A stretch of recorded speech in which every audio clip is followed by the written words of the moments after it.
5 feet. 5 feet of grass in front. Beyond. Self-contained bubbles of metal and plastic. Filled with families, friends, strangers, love, acceptance, hatred, rejection. They whiz through her world. Their only impact, the buffet of wind. The internet is a wonderfully terrifying invention of monkeys, smart enough to build beyond belief, intelligent enough to improve their lot, yet too ignorant for her. Everything I know of her delivered in a complex series of tubes. Knowledge of her, her hopes, her dreams. Knowledge enough to care for her. Brought at the speed of light. But life is faster than photons. Every data and bit arriving after hers are gone. There is hate, there is ignorance, there is pain, there is escape. I want to tell you that there is an antithesis to that. I want to scream to her of love. I want her to feel the hugs. I want her to know of the good missed. But all of this, every piece of it, is too fucking late. Leila Alcorn had 5 feet of grass. She took 6 steps.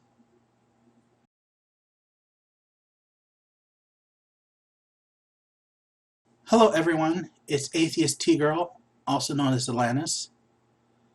This video is a bit different. I won't be at the end asking you to like and subscribe. I don't feel like this is the proper one to do that in.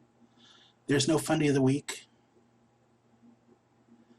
There are no jokes. There's no smiles.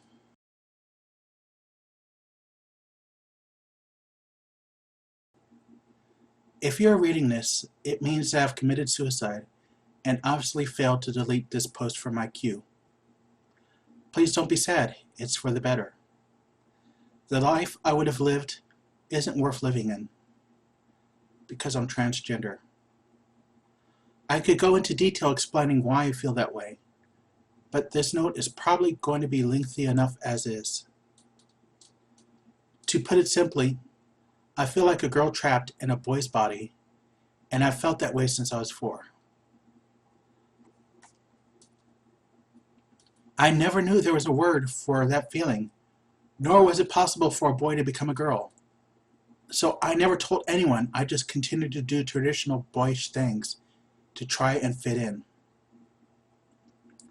When I was 14, I learned what transgender meant and cried of happiness. After 10 years of confusion, I finally understood who I was.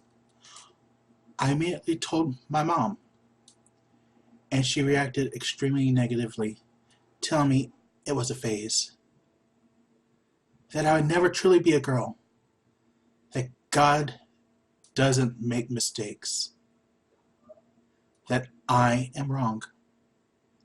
If you're reading this, parents, please don't tell this to your kids. Even if you're a Christian or against transgender people, don't ever say that to someone, especially your kid. That won't do anything but make them hate themselves. That's exactly what it did to me. What I just read was a post I saw on my Tumblr page back in December 28th, 2014, early in the morning. It is only part of the suicide note that Leila Alcorn posted. I spent the rest of the day glued to my Tumblr hoping for an update. Aha! Sorry, I meant to delete that. But that didn't happen. Instead, later the same day, a post was spread over Tumblr from Facebook. It was one that Leila's mother posted. My sweet 16-year-old son, Joshua Ryan Alcorn, went home to heaven this morning. He was out for an early morning walk and was hit by a truck. Thank you for the messages and kindness and concern you have sent our way. Please continue to keep us in your prayers. Following this post misgendering and misnaming her kid, her parents did everything possible to make sure that only their version of Leela was remembered. Her Tumblr was removed, her funeral was for a boy, the obituary was for him. Perhaps Leela saw this coming, as later in her note, there are some final words to her parents in a section named Sorry. She wrote, Mom and Dad, fuck you. You can't control other people like that. That is messed up. I never met her. Before her suicide note popped up, I had no idea she existed. But she was the first transgender death that really got to me, and the very first suicide that I knew of. I was affected by her note, her death, and so were others. This note spread over the internet, and her death had effects on this world, including some states stepping up to ban childhood conversion therapy. Leela Alcorn feels no pain now.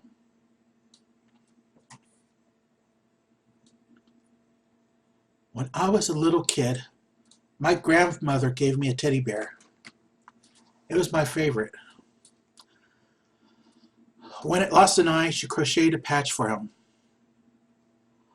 I lost him around when I was 8 and was so inconsolable that my parents got me another bear and then went to the trouble of patching over his eye. I gave that bear to my ex-wife when it was obvious we were serious, and the only condition was that if we ever ended, which of course I knew would never happen, I needed him back. At the end of our marriage, getting him back hurt more than taking the ring off. His name was Radar. I'd show him to you now, but he's my kid's right now. And at this moment, he's lost in my kid's room. I'll probably get him back the day he moves to college and we finally, once again, see the floor of his room. He was named originally after the teddy bear that Big Bird carried around. But then later, after the character in MASH, I personally identified with. If you haven't seen the show, then MASH is an emergency surgery operating unit deployed in the Korean War. It was a dark comedy that lasted twice as long as the actual conflict. Each week, surgeons, nurses, clerks, and others worked on the wounded that came in. Broken boys who they tried to fix while the world around them did its best to tear boys up. It was an unending task with a terrible reward for doing the job right. If they patched up a young man, got him good to go, their reward was to watch the army snatch him, back up, and throw him once again into the meat grinder. The show starts with a haunting tune played on a trumpet and a guitar. If you've seen the show, there's a good chance you can hum it, because it sticks to your mind. With the unending cycle of violence and death the team in MASH unit faced, it was appropriate that the song was titled Suicide is Painless, as suicide seemed to be the only way one could leave the situation voluntarily.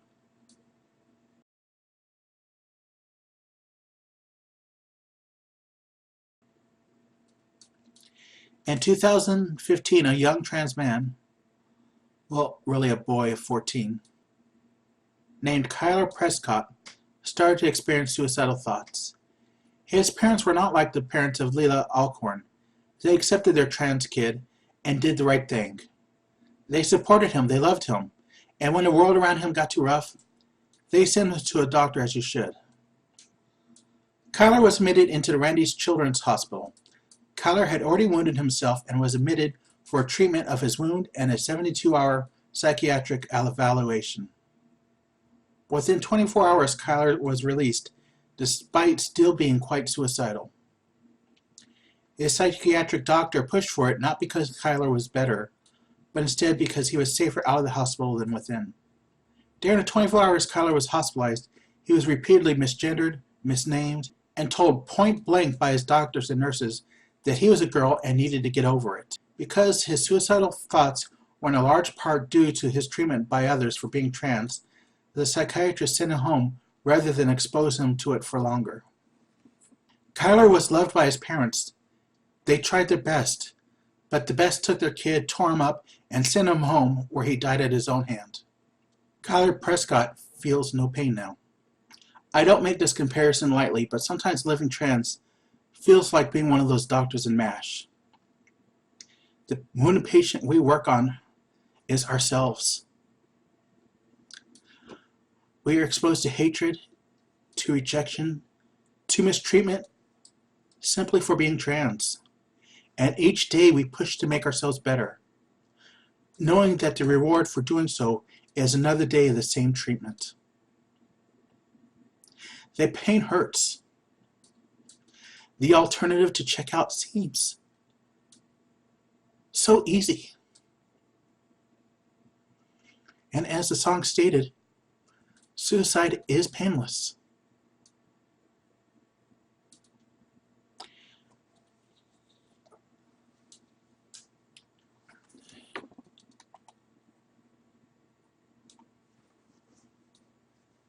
After someone has killed themselves, the questions are asked.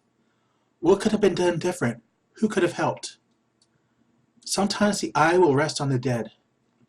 Blame might be placed on them. They should have been stronger.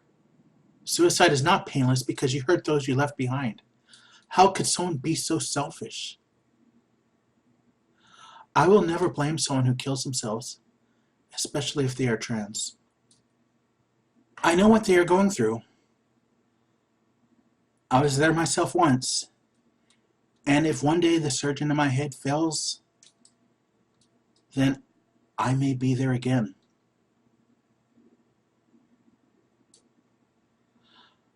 I can't say that everything that led up to me being admitted to a protective custody ward was due to me being trans. It wasn't, but I can say that I probably would not have gotten to that point if I hadn't been trans. At that time of my life, I had lost my marriage, my family, my friends, and so much else because I had come out as trans.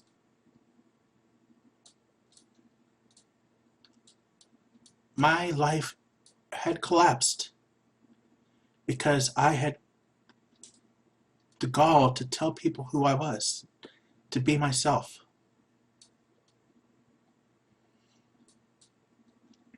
I ended up in a relationship I shouldn't have been in because the person was not right for me. But as a fat, divorced, middle-aged tranny, I made myself stay because I felt no one would love me.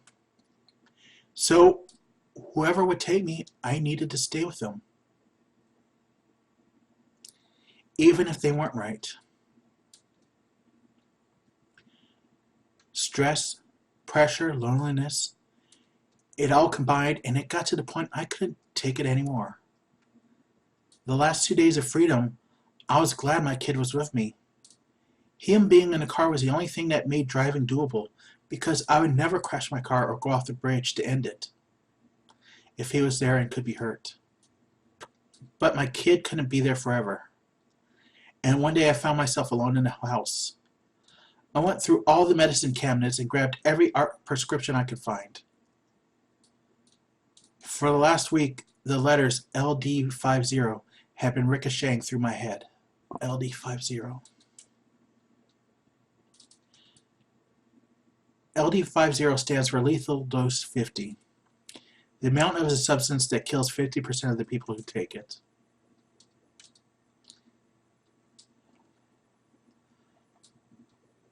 I used Google and went through one by one the pill bottles I had found till I found one that would reliably kill if overused. I don't remember the name of it or the amount, but I think it was 9 pills, and I was ready. The game in my head of whether I could do it or not do it was no longer a game. I opened the bottle and there was only 2 pills.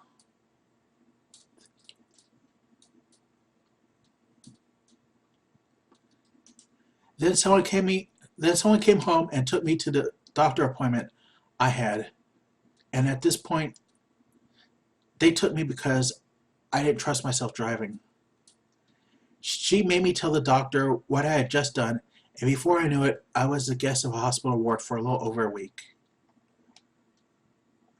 I won't go into all the details as they're not needed, but I will mention a few things.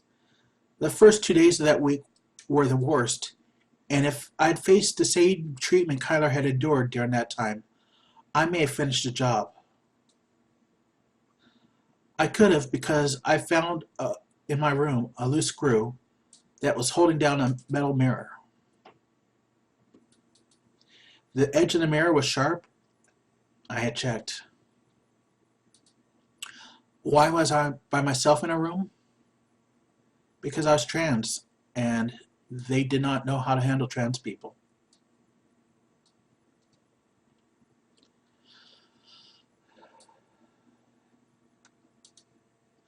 But I promised myself that I would take 2 days of this place before acting, as I could make that decision any time, but once I did it, there was no changing my mind. It was good that after 48 hours, I had started to get to a better place, because 72 hours into my stay there, a new nurse came on duty, and she publicly outed me and worked to make sure all the signs in my room and in the ward had my dead name. All the suicide in this world is a loss to humanity, and they all have their tragic reasons and stories. The difference with trans suicide is that the story is getting told at a higher rate than others. While 14% of the general population has attempted suicide before, the rate gets much higher when it's a trans person. In some demographics of it, female to male adolescents, the rate is as high as 50.8%.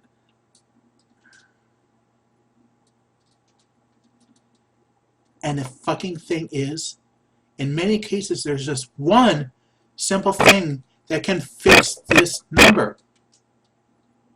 Just one. It's acceptance. It's not mass money spent on us. It's not changing our lives. It is accepting us, which is not too much to ask for in this world.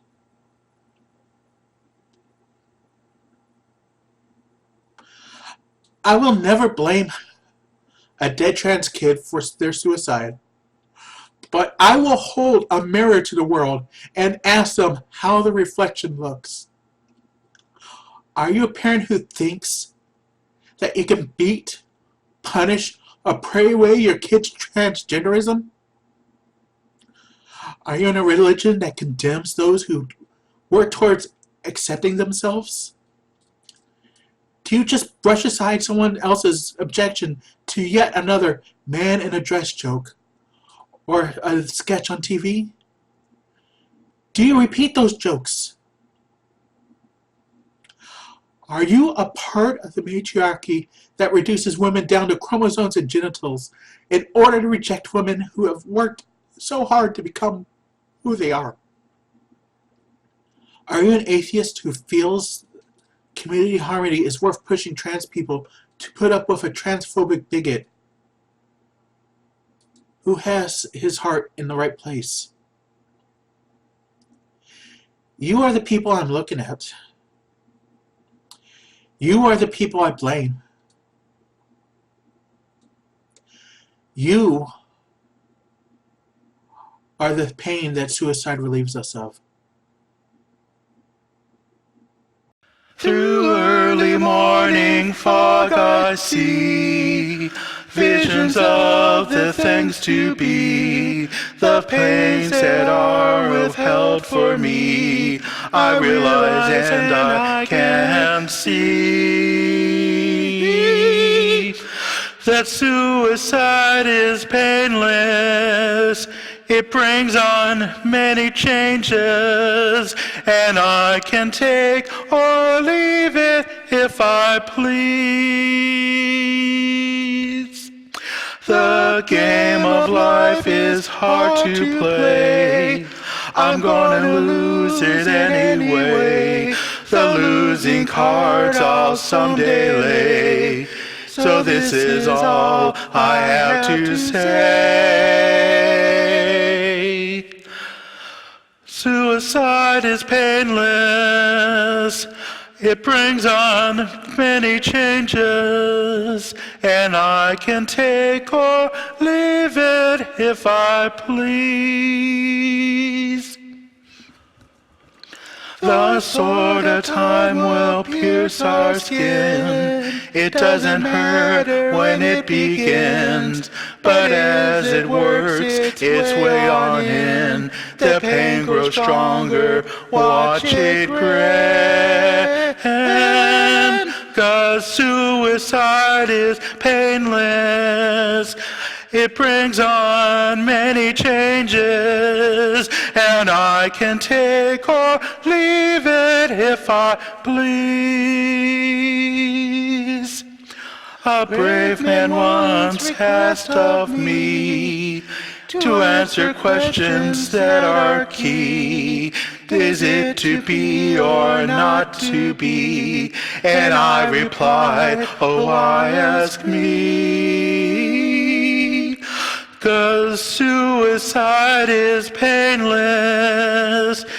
It brings on many changes, and I can take or leave it if I please. And you can do the same thing if you